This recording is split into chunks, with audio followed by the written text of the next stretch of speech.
আজ অনেক দিন পর একটু বৃষ্টি হয়েছে। দীর্ঘদিন অপেক্ষার পর একটু বৃষ্টি হতে যেন চতুর্দিক বেশ ঠান্ডা ঠান্ডা আরামদায়ক একটা পরিবেশ। আজ এক সপ্তাহ ধরে যা পরিমাণ গরম ছিল, গরম তার মধ্যে এত পরিমাণে রোদ্দুর। যাক, এই বৃষ্টির ফলে একটু বেশ ভালোও লাগছে। তাই ছেলে বললো, মা আজকে যখন বৃষ্টি হয়েছে, আজকে রাতের খাবারে একটু চানা দিয়ে চিকেন কিমা বানাও আর সাথে রুটি। তাই আমি চানা ভিজিয়েই রেখেছিলাম, তো ভাবলাম তাহলে করা যাক। তো সেই জন্য সব আগে কেটে কুটে নিচ্ছি, কারণ টিউশন আছে, তো টিউশন দিয়ে এসে তারপরে আমি বানাবো। এই যে এখানে সব রেডি করছি। এখানে মোটামুটি আমার কাটাকুটি সব রেডি। টমেটো, পেঁয়াজ, আদা, রসুন সবই কেটেছি। কিমাটাকে আগে ভালো করে জল দিয়ে ধুয়ে জল ঝরিয়ে রেখেছি, আর চানাটাকে হাফ বয়েল করে রেখেছি, আগে থেকে ভিজিয়ে রেখেছিলাম।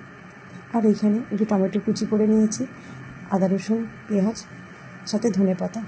আদা রসুনকে আমি পেস্ট করবো, দিয়ে আমি রেডি করবো বানানো। ছেলে আমার টমেটো খায় না বলে একদম কুচি কুচি করে কেটেছি, আর সাথে একটু আলু পেঁয়াজ কেটেছি, কারণ আলু পেঁয়াজ আর চানা আর কিমা দিয়ে বানাবো। মোটামুটি আমার এখানে সব রেডি করে নিয়েছি, কারণ রেডি করে রান্নাটা করতে সুবিধেই হয়। এবারে আমি একটা কড়াই বসিয়ে তেল গরম করে নেব। এই যে আমার তেল গরম হয়ে গেছে, তেলের মধ্যে একটু তেজপাতা আর একটা দারচিনি দিয়েছি, যেহেতু পরে আমি গুঁড়ো গরম মশলা দেবো। এবারে আমি আলুটা পেঁয়াজটা দিয়ে দিলাম, এটা একটু ভালো করে লাল লাল করে ভাজাবো। একটু নুন দেবো, নুন দিয়ে আমি আলু পেঁয়াজটাকে ভালো করে ভেজে নেবো।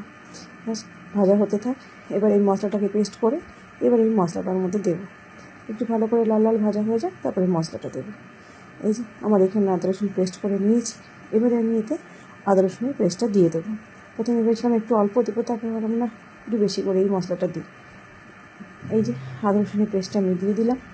এবারে আমার মশলাটাকে ভালো করে ভাজবো, আলু পেঁয়াজের সাথে মেশাবো, আর ভালো করে একটু মশলাটাকে ভেজে নেব। যতক্ষণ না তেল ঝরছে ততক্ষণ ভালো করে মশলাটাকে ভাজবো। মশলাটা ভাজা হতে থাক। এবারে আমি এখানে মশলার মধ্যে যেটা দেবো, একটু ভালো করে মিশিয়ে নিই, তারপরে আমি গুঁড়ো মশলাগুলো দেবো।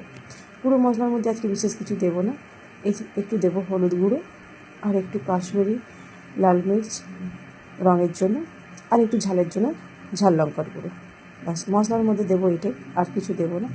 এবারে মশলাটাকে ভালো করে মিশিয়ে নিই আলু পেঁয়াজের মধ্যে, আর একটু টমেটো কুচি দেবো করতে, কারণ টমেটোটাকে আগে থেকেই একটু নুন দিয়ে ভালো করে, যেহেতু নুন দেওয়া আছে মশলার সাথে, ভালো করে নেড়ে চেড়ে টমেটোগুলো একদম গলে যাবে। ছেলে যেহেতু আমার টমেটো খেতে চায় না, সেই জন্য টমেটোকে কুচি করে দিলাম। এই যে মশলা মোটামুটি আমার রেডি। এরপরে আমি ওপরে কিমাটা দেবো। ভালো করে মশলাটাকে নেড়ে চেড়ে নিচ্ছি। এবারে আমি কিমা দেবো। এই যে কিমা দিয়ে দিলাম। এবার কিমাটাকে ভালো করে মশলার সাথে মিশিয়ে অনেকক্ষণ ধরে ওটাকে কষতে দেবো। এটা কষা হতে থাক, যতক্ষণ এটা ভালো করে কষা হচ্ছে, তার হয়ে গেলে তারপরে চানা দেবো। মোটামুটি এই যে পুরো মিশিয়ে নিয়েছি। এবার এটা আস্তে আস্তে কষা হোক, প্রায় অনেকটা হয়ে এসছে। আর একটু নেড়েছে, তারপরে আমি চানা দেবো। দেখতে খুব সুন্দর হয়েছে, কালারটাও ভালো এসছে। এটা একটু ভালো কষা হয়ে যায়। মোটামুটি প্রায় আমার হয়ে এসছে। একটু নেড়ে চেড়ে নিচ্ছি। এবারে আমি এর মধ্যে দেবো চানাটা দিয়ে আবার বেশ কিছুক্ষণ নাড়াচাড়া করবো। এই যে চানাটা দিয়ে দিলাম। ওই চানাটার সাথে ভালো করে ওপর নিচ করে কিমা আলু ভালো করে মিশিয়ে নেব। ওপর নিচ করে ভালো করে মিশিয়ে নিই। আসলে কড়াইটা আমার একটু ছোটো নেওয়া হয়েছে, প্রথমে বুঝতে পারিনি। এই যে পুরো সব মেশানো হয়ে গেছে। এবারে একটু হালকা গরম জল দেবো। ঠান্ডা জলটা দিলাম না, কয়েক হালকা করে একটু গরম জল দিলাম। এবারে গরম জল নিয়ে ভালো করে মিশিয়ে দেবো। খুব বেশি তো এটা ঝোল ঝোল হয় না, জাস্ট এটা একটু শুকনো শুকনো হবে। এই যে প্রায় হয়ে এসছে।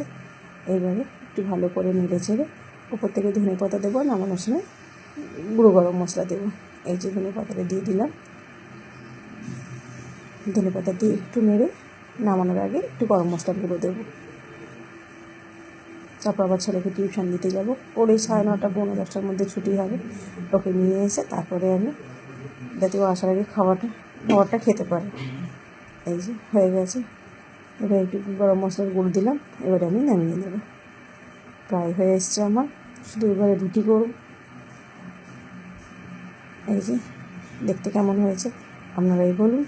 আমার চানা কিমা রেডি। ভালো করে নেড়ে চেড়ে ঢাকিয়ে রেখে দেবো। এই যে হচ্ছে ফাইনাল লুক, কেমন হয়েছে দেখতে। এবারে ছেলের জন্য খাবার রেডি করবো, ও চলে এসছে।